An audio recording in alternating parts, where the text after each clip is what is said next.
Imagine over 400,000 people applying for Tony Elumelu Foundation grants in 2022, and at the end of the day, they only funded less than 1,500 businesses or ideas. And you may be wondering why these people were successful. I also believe that there is grace. Grace works. But most importantly, I believe in business ideas. And that is why in today's video, I'll be sharing with you 7 appealing and thriving business ideas that you can submit during this Tony Elumelu Foundation 2023 program that can help you move to the onboarding stage. I strongly believe that if I was able to do it in 2022 at my first attempt, going by all these rules that I'm going to teach you, you also will come out successful at the end of the application phase. You'll be moved to the onboarding phase if you do it the way I did my own. But before then, you need to know that your business idea has to follow a particular format. Because during the application phase, you need to submit your business idea or your already existing business, and it has to be in 50 to 1,000 words, if I remember well. So how do you present this idea in such a way that whoever reads it will be blown away and would want you to move to the onboarding phase? I have a video up there. You can check that video out. I explain in that video. But today, the first business idea I want to introduce to you is Africans solving the problems of Africans. We all know that a lot of Africans are migrating outside Africa to the developed world. They are moving to Western countries like the United Kingdom, the United States, Australia, and so on. And you may want to think like, okay, what problems are they facing in diaspora? For instance, we have some people who have buildings, who have structures erected in Nigeria or in African countries already that are under lock and key. They are overseas, and then from time to time they come home. Like this last festive period, Christmas and New Year period, we had so many people travel down home for Christmas celebration just to come home and meet with their families and friends. And I watched a video of somebody that came home and then met her kitchen in total mess. Like she left a chemical on the shelf of the pantry. By the time she got back, the chemical had already decomposed, and it's really spoiled that kitchen cabinet. She had to replace. They have to start cleaning by the time they return, which is very hectic. A lot of them have the money to clean, but where are the people that are ready to clean? So you, as an African residing in Africa who wants to help this category of people, you can start rendering services like, we will help you clean your houses that are in African countries while you are away. We can render these services like every month or every 3 months or every 6 months, depending on whatever your client prefers. So they can choose their plan. Like you will organize people that will go there, clean up, and then you return the keys to the house. And then you get paid. You can also think of problems like hair. You know that a lot of times people in diaspora complain that hairdo is very expensive there. So how can you make wigs? How can you make braids? How can you make weaves that you can start to export to them over there for use? Do you get? How can you solve their logistic problems? How can you help with sending goods and sending products to people, Africans who are in diaspora? How can you solve their food problems? A lot of them complain that they don't get African food where they are, or they are very expensive. How can you start exporting your food, your African food, to those Africans over there? You can think outside, but just think of any idea like that. And I believe that such idea is going to make it to the next phase of the grant.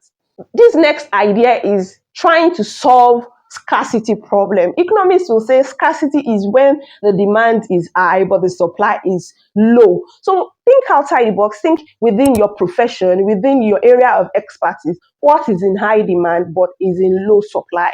What can I help with? Take for instance, in Africa, food is in shortage. Like we have scarcity of food. And take for instance, there are some foods that are perishable, like fruits and vegetables, and some of them run out in season. Like after their season, you don't get them again. So how can you solve the problem? How can you help preserve these fruits and vegetables so that can last all around the year? Do you get? You can come up with manufacturing fertilizers, organic fertilizers. You can come up with manufacturing organic birds that can help curb the menace of antimicrobial resistance. You know, that kind of thing. You can come up with them. Another idea that you may want to think of is trying to solve the unemployment problems in Africa. We know that Africans are learned. We go to school a lot. We love education. But unfortunately, we find it very difficult getting a job. So how can you help people? Like just in 2022, I met with a guy who runs a private human resource organization. A lot of times pharmacists have staffing issues. I made a video on how to start a community pharmacy in Nigeria, and one of the problems that the person I interviewed mentioned was staffing. So this guy goes out to community pharmacies and helps them with staffing. So I made it to his organization. I was interviewed. He took me through an intense interview, and when he saw that I was capable and competent enough, he told me his terms and conditions. Upon interviewing, you have to pay a certain token as a registration fee. And when he saw that I was competent enough, he told me my first salary, he would have to collect 30% of my first salary. Do you get? So you can present such idea as a human resource person. They don't need to see your certificates. That's the brilliant thing, or that's the amazing thing about this grant. You don't need to submit any certification. So you can come up with such idea, and then you get paid by both the employer and the employee. At the end of the day, you make your money. Do you get? Another idea that I have is the idea of providing health insurance for private organizations. We all know that a lot of private organizations have no health insurance policies in place for their staff. I met one guy also that came to my community pharmacy while I was there, told me about this Wella Health. And honestly, I was intrigued by this Wella Health concept. So I don't know, you can make your research about how you can provide private health insurance scheme for people who are in private organizations or for individuals, that you will start making your money and then they will appreciate your services. Do you get? You can look out for that Wella Health. You can make research on Wella Health so that you can understand what I'm trying to say. Another idea is for startups. If you remember the video I made about starting a community pharmacy, the pharmacists that I interviewed made mention of issues with startups, like trying to buy products on credit, because they have limited capital. Before, people used to enjoy the umbrella of senior colleagues that have good credit scores with wholesalers. But now it is pay as you go. If you don't have money, you cannot buy anything as a startup. And even if you go to the bank, a startup, they will be skeptical. They won't want to give you loan. So how can you help this category of people? As a pharmacist, you can start a wholesale pharmacy that would focus on just startups. You can help, even as a non-pharmacist, you can do it. You can loan startups. You can loan them a particular amount of money. You won't give them the money. You help them collect the list of drugs that they want to buy, or items, supermarket, whatever. You will buy it for them. You will give them, and then they will repay you back over a period of time and with interest. Do you get? Your repayment plan will be such that it is flexible enough, maybe 6 months or 3 months, depending on what is good for you. Then you ensure that you get their guarantor and everything in place so that you can be sure that you get your money back. Do you get? You can do something like, if you are innovative and you have brilliant inventions, congratulations to you, because your idea is going to sell. So if you have, the Africans, we have issues with power supply, we have issues with generating energy for our cars, for our generators. Currently, the price of petrol is 250 naira per liter. So if you can come up with an invention that will help us reduce the quantity of petrol that we will be consuming, we will really appreciate it. To be solving a huge problem for us. Now, I'm making this video early in the morning because there is power supply. Before there's power outage, I can quickly maximize this period using my ring light.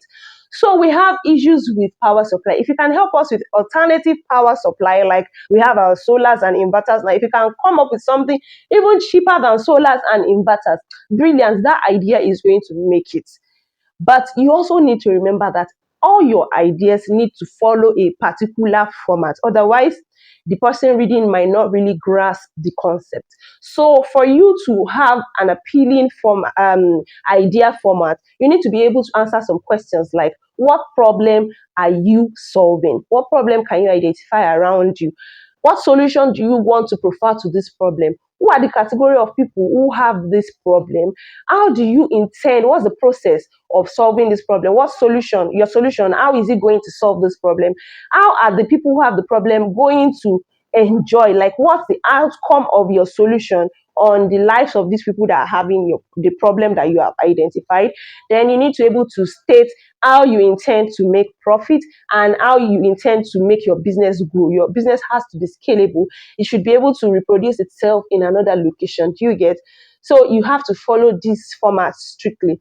Now, the final business idea that I'm going to share is the one of raising organic birds. It is important because a lot of people, let's say people with cardiovascular diseases, they want to move from eating red meat to white meat, that's chicken. But a lot of times, poultry farmers use a lot of antibiotics. They just use irrational amount of antibiotics for their birds, and because of that, a lot of people are developing antimicrobial resistance, like resistance to antibiotics. So you might want to think of, and I know I've stated it before, I just have to make it a point on its own because this thing, I have a passion for it. So you can try to make it in such a way that your own poultry farming is going to be such that you're not going to be using any synthetic drugs whatsoever. You're going to raise, maybe you're going to be raising parent breeds. You're not raising birds that will give you eggs. You want to raise parents of birds. I don't know what these agri people call them, like parent birds, the ones that will hatch the eggs, like hatcheries. All those birds are the hatcheries. You know, you can start from the roots. You address the issue from the roots. So the birds that will be hatching the pullets, the birds that will be hatching the pullets, you're going to focus on them, and you ensure that these birds are raised organically. Do you understand what I'm saying? At the end of the day, if you come up with a brilliant idea, let me know in the comment section. Or if you have any other idea that you believe is scalable and is sellable, please, you can include it in the comment section. For more updates on Tony Elumelu Foundation 2023, do well to smash your subscribe button and turn on notifications. Thank you, and I hope to see you in my next video. I told you